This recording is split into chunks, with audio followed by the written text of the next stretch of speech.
Assalamualaikum warahmatullahi wabarakatuh.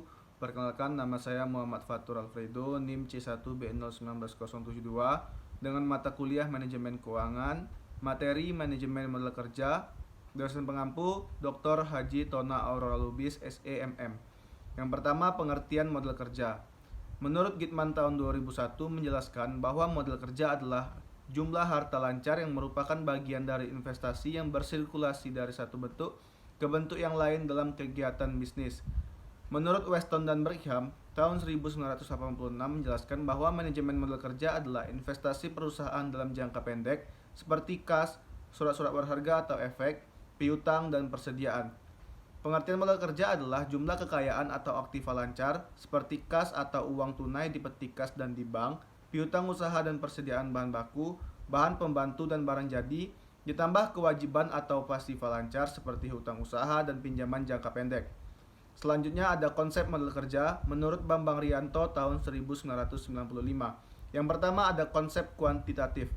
Model kerja menurut konsep kuantitatif menggambarkan keseluruhan atau jumlah dari aktiva lancar seperti kas, surat-surat berharga, piutang, persediaan atau keseluruhan daripada jumlah aktiva lancar.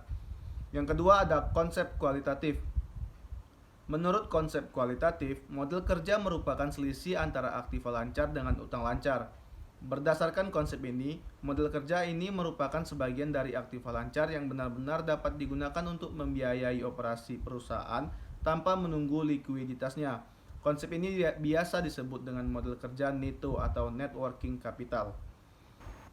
Yang ketiga, konsep fungsional. Model kerja menurut konsep ini menitik beratkan pada fungsi daripada dana dalam menghasilkan dana atau income dari perusahaan. Setiap dana yang digunakan dalam perusahaan dimaksudkan untuk menghasilkan pendapatan. Yang selanjutnya ada jenis model kerja menurut W.B. Taylor dan Bambang Rianto tahun 1995. Yang pertama ada model kerja permanen. Model kerja permanen yaitu model kerja yang ada pada perusahaan untuk dapat menjalankan fungsinya. Model kerja ini terdiri dari model kerja primer dan model kerja normal. Yang kedua ada model kerja variabel, yaitu model kerja yang jumlahnya berubah-ubah sesuai dengan perubahan keadaan. Model kerja ini terdiri dari model kerja musiman atau model kerja yang jumlahnya berubah-ubah disebabkan oleh fluktuasi musim, model kerja siklis, model kerja yang jumlahnya berubah-ubah disebabkan oleh fluktuasi konjungtur, dan yang terakhir model kerja darurat atau model kerja yang jumlahnya berubah-ubah karena adanya keadaan darurat yang tidak diketahui sebelumnya. Faktor yang mempengaruhi model kerja. Yang pertama, volume penjualan. Perusahaan membutuhkan model kerja untuk mendukung kegiatan operasional pada saat terjadi peningkatan penjualan. Yang kedua, faktor musim dan siklus.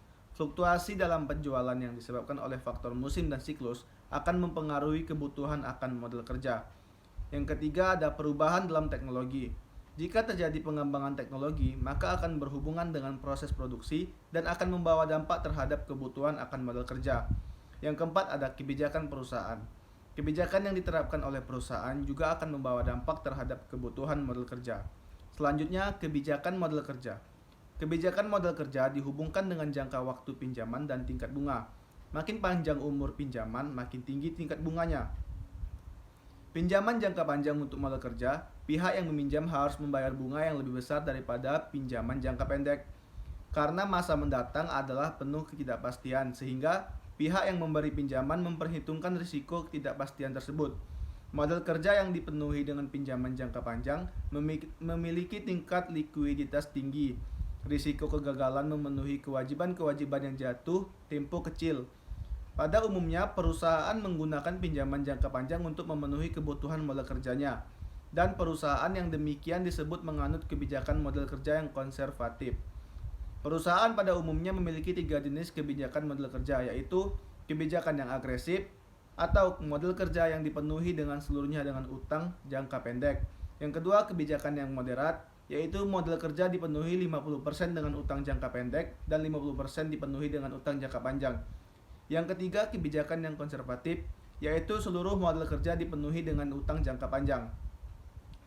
Kesimpulan, pengertian model kerja adalah jumlah kekayaan atau aktiva lancar seperti kas atau uang tunai di peti kas dan di bank, piutang usaha dan persediaan bahan baku, bahan pembantu dan barang jadi, ditambah kewajiban atau pasif lancar, seperti hutang usaha dan pinjaman jangka pendek. Dengan demikian, maka manajemen modal kerja merupakan semua kegiatan dalam rangka pengelolaan aktiva lancar dan pasifa. Baiklah, terima kasih atas perhatiannya. Wassalamualaikum warahmatullahi wabarakatuh.